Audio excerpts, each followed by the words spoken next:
Hi, good morning. Today I want to talk about my spiritual 2005 hurricane experience.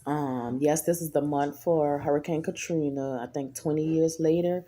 And I just wanted to just come on here and let you guys on my little spiritual experience I had at the age of 12. Yes, I came from a Baptist church, Free Mission Baptist Church. My pastor was Reverend Johnny Jones, rest his soul. He passed away. Um, and I used to go to church every Sunday. And also, we used to go to vacation Bible school and Sunday school. And I never knew I had um, a spiritual calling. Um, in a Baptist church, they do not speak in tongues. So it's different than regular churches. Baptist churches are different than regular churches. Nevertheless, but in a Baptist church, it's things that Baptist churches does that the other churches don't do. But when I was young, I used to be on the usher board. I used to do liturgical dance group with the girls. I actually used to sing. I was on a committee board all at the age of 6 years old. I got on a committee board around 11 years old. Nevertheless, to say that, and I wanted to just read this scripture from the Bible about Jesus and at the age of 12 and what he had did at the age of 12. It reads Luke chapter 2, 42 through 52. Jesus at the age of 12 participating in religious discussions at the temple, indicating some levels of understanding and engagement with spiritual matters.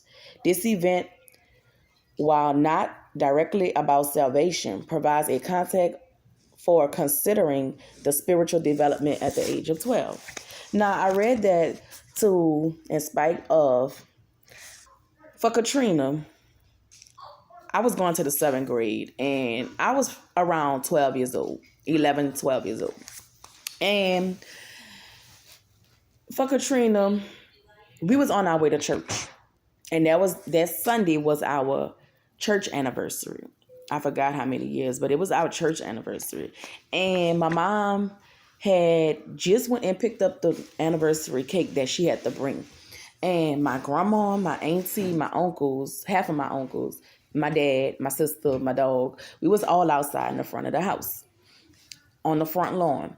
Now, no one was in the house. No one. The screen door was wide open. The wooden door was cracked a little. No one was inside the house. No one passed away. No one was inside the house. Everyone was on the front lawn. When everyone was on the front lawn talking loud and discussing about this major hurricane, they kept reporting on the news and saying, oh, it's going to be a tropical 3, a tropical 4, and all this. So we didn't know it was going to be a tropical 5 hurricane. So, like I said, everybody's on the front lawn. All of a sudden, I hear ring, ring, ring, ring, ring, ring. Now, be advised, back in the days, they had wall phones. No cell phones, no cordless phones. Wall, antique, wooden phones. My mama had one. And all thing I could hear was ring, ring, ring, ring, ring, ring, ring, ring. Nobody else heard. Now I'm in the front with everybody else. My mom, my dad, my people and everything. Nobody else heard the phone ring but me. I ran inside and I answered the phone. And you know, back then you could press *69 to redial the number. And I pressed *69 to redial the number. And my Uncle Reggie answered the phone. God is good. If it wasn't for him to answer the phone, my family would not be here today. My Uncle Reggie called me from his job. And he worked at the St. Bernard Sheriff Department. And he was like, what y'all doing, Lena? I say, we about to get ready to go to church for our church anniversary. He was like, change of plans. I said, why? What's wrong? He was like, change of plans. The hurricane is getting bad and it's about to head that way. It's about to be a category 5. Go call your mama. I ran outside and I said, Mom, Uncle Reggie on the phone.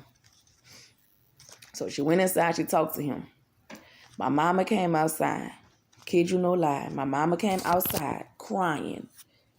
And she pulled me to the side. She said, Lena, come here. I went to her. I said, what's wrong? She said, Lena, your uncle just called and said that it's a category 5 and that we need to evacuate today, not to go to church. She was like, so she asked me, she was like, Lena, how did you know that this phone was ringing? I said, I don't know. I said, only thing I just heard it ringing. She said, but you the only one heard it. And there's 10 of us out here talking and laughing, talking loud, but you the only one heard the phone ring.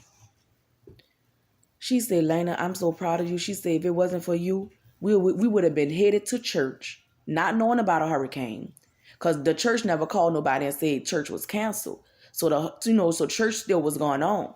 But my uncle told us to not go. So the cake that we had for the church, we had to bring the cake with us on the road. So that day we had my mama packed up her personal stuff, like the files with the birth certificates and stuff like that.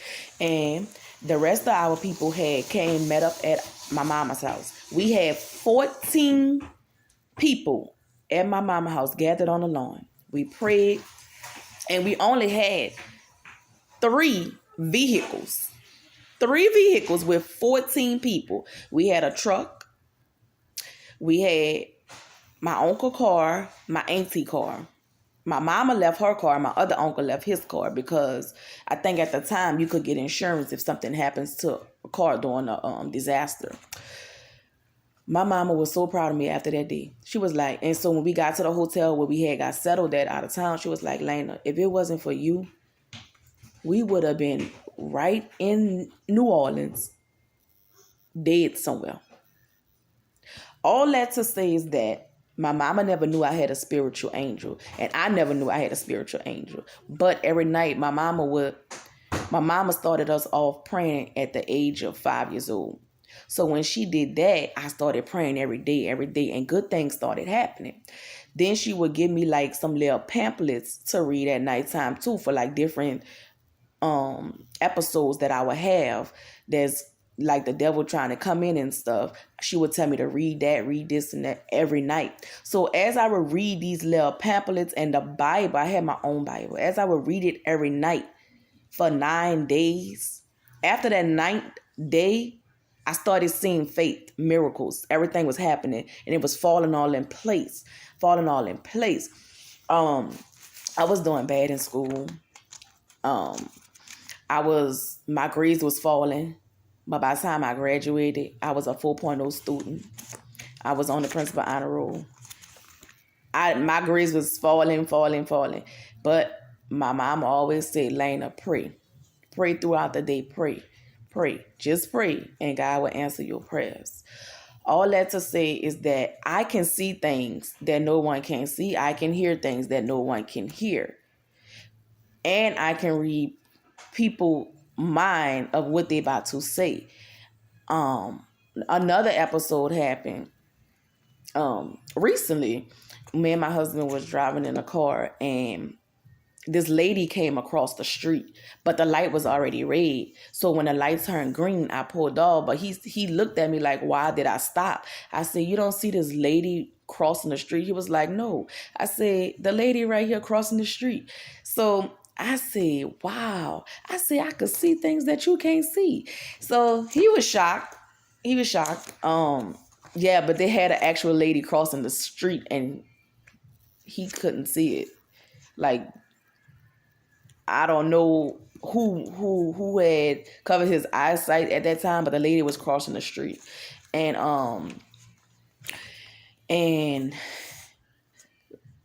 I can read. Sometimes I be reading what my husband about to say next, and sometimes I could be thinking what he about to say next.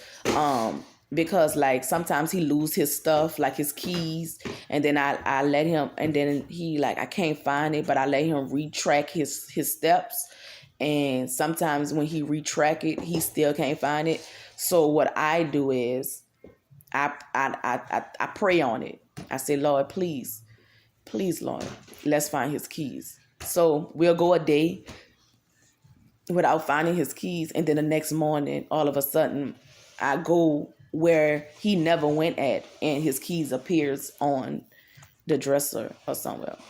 All that to say is that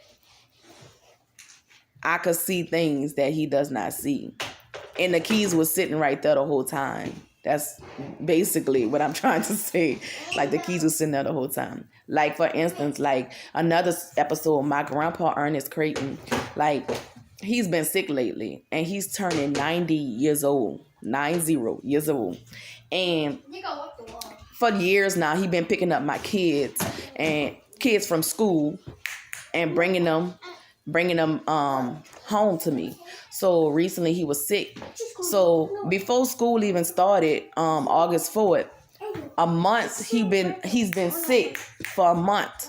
He's been sick, and all of a sudden, all of a sudden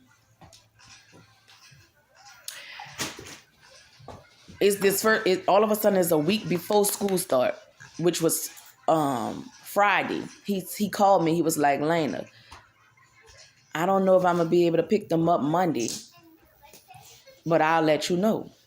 So what I did was I kept praying. I'm like, Lord, please give my grandpa the strength to be able to get up and walk again, be able to get up and drive again, be able to get up and move around at the age that he's at, because he's so used to picking up the kids at us every day to keep him going. By him being 90 years old, he's already retired. So when Monday came, he called my sister and told my sister, oh, what time do the kids get out of school Monday, which was yesterday? And she said 3:30. God is so good. All that praying I did within that time frame from Friday until Monday, the Lord lifted the stress off my shoulders, because I was so worried about how I'm going to get my kids if I had other things to do. The Lord lifted that off my shoulders and blessed my grandpa to get out the car, to start walking again. And Monday evening, my kids was at my door. I didn't even have to leave the house to go pick up my kids. My grandpa came and dropped them off by himself, and he lived all the way in the east. So to say that you have to have faith. So if you pray every day constantly, 3 times a day, even more than 3 times a day, God is real. The faith is real. And my spirit, I know, is real. And my spirit could catch up on any bad spirits or any vibe spirits that's not affiliated with my spirit. Like I could read and I could look at your body language and I could say, well, oh, you not, oh, I can't be around you because of your spirit. I'm not judging a person, because I'm not here to judge, but my spirit will move me from your spirit or move me from you if you are a negative person. So that's to sum it up. But this was a documentary of my spiritual Hurricane Katrina experience from 2005. Thank you guys. You guys be blessed, be safe, and stay prayed up, because God is real and he's coming back. Thank you. Y'all have a blessed and safe day. Thank you.